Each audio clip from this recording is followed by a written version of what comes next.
Welcome to the fifth video of the Google Ads Professional course.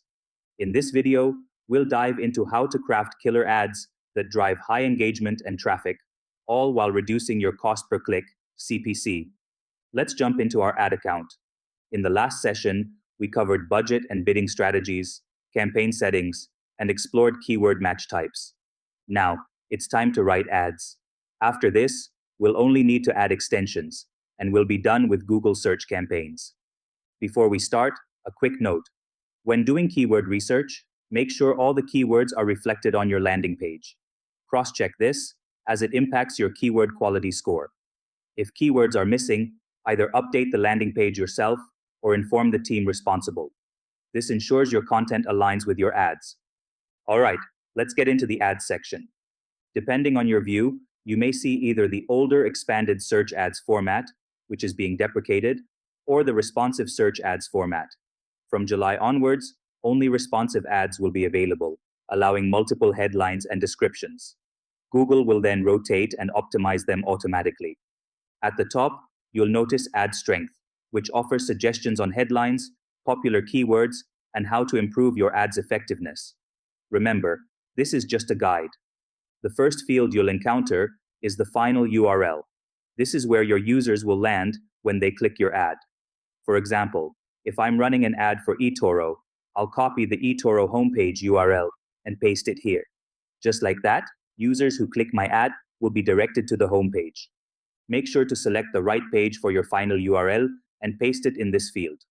So, this is the URL that eToro is using as their landing page, which means when users click the ad, they will be directed here.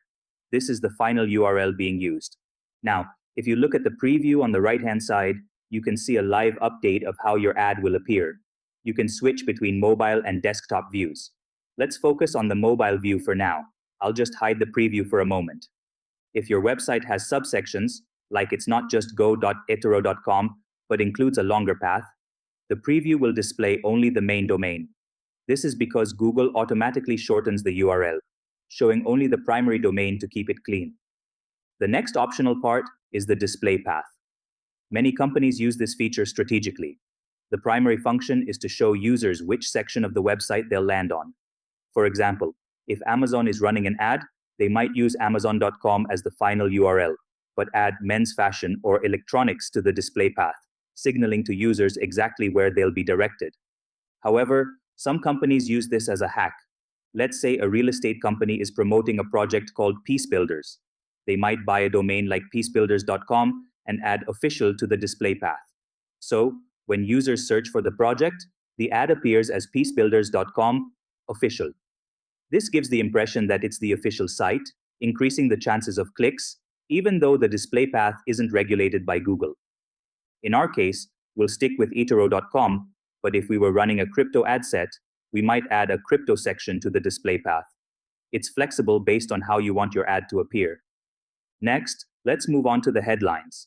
The headlines are the blue clickable text that appears in the search results. For example, when you search for something on Google, you'll often see 3 headlines merged together. These correspond to the first, second, and third headline fields in Google Ads. Let's say, trusted trading platform is used as headline 1, and the following headlines will complement it. This is headline 2, and this is headline 3. This is just to give you an idea of how headlines will appear in an ad. Typically, you'll have 2 or 3 headlines visible. On mobile, sometimes only 2 appear, but occasionally all 3 will be shown.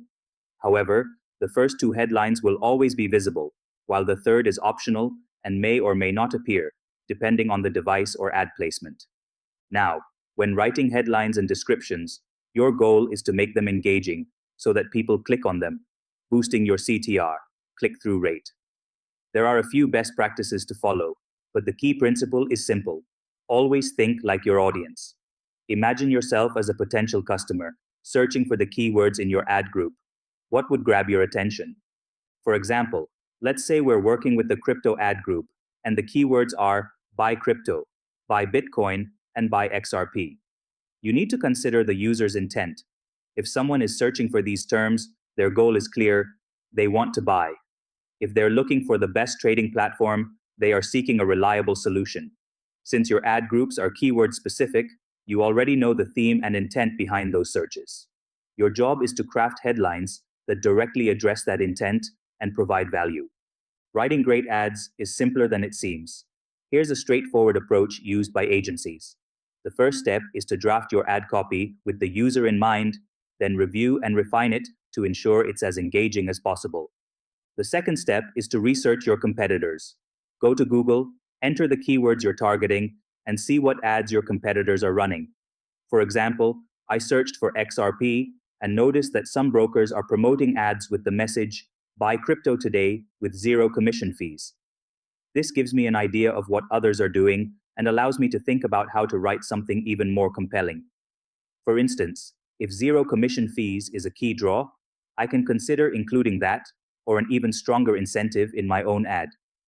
When you analyze your competitors, you gain insights into the best practices in the market and what is prompting people to click on ads. This will help you craft your final headline. Once you've completed the first two steps, the third and final step is to incorporate your targeted keywords into the ad copy. When writing, keep those key terms in mind and try to naturally integrate them into both your headlines and descriptions. This improves your ad's quality score. For example, Google might suggest using certain keywords to strengthen your ad's performance based on ad strength, but if you include the specific keywords you've targeted in your ad group, like Bitcoin, XRP, and Ethereum, it increases relevance. So I might write headlines like "Buy Bitcoin" or "Trade XRP" to directly align with those terms. By following these three steps, you can create a highly optimized ad. There's no complexity involved. It's simply about practice. Once you've written one ad copy, don't stop there. I recommend creating at least 3 different ad variations within each ad group. In my case, I'm preparing 3 ads for this ad group to maximize performance.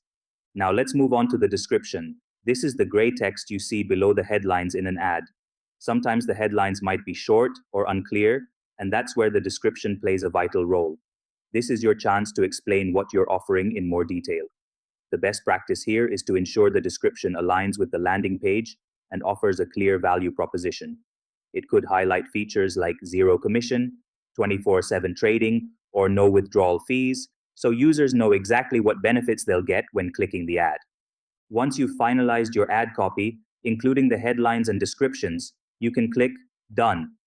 After that, preview the ad to see how it will appear to users, and then launch your campaign. That's it. This is how you write optimized ads within Google search campaigns, aiming to boost both your CTR and quality score. Thanks for watching this video, and I'll see you in the next one.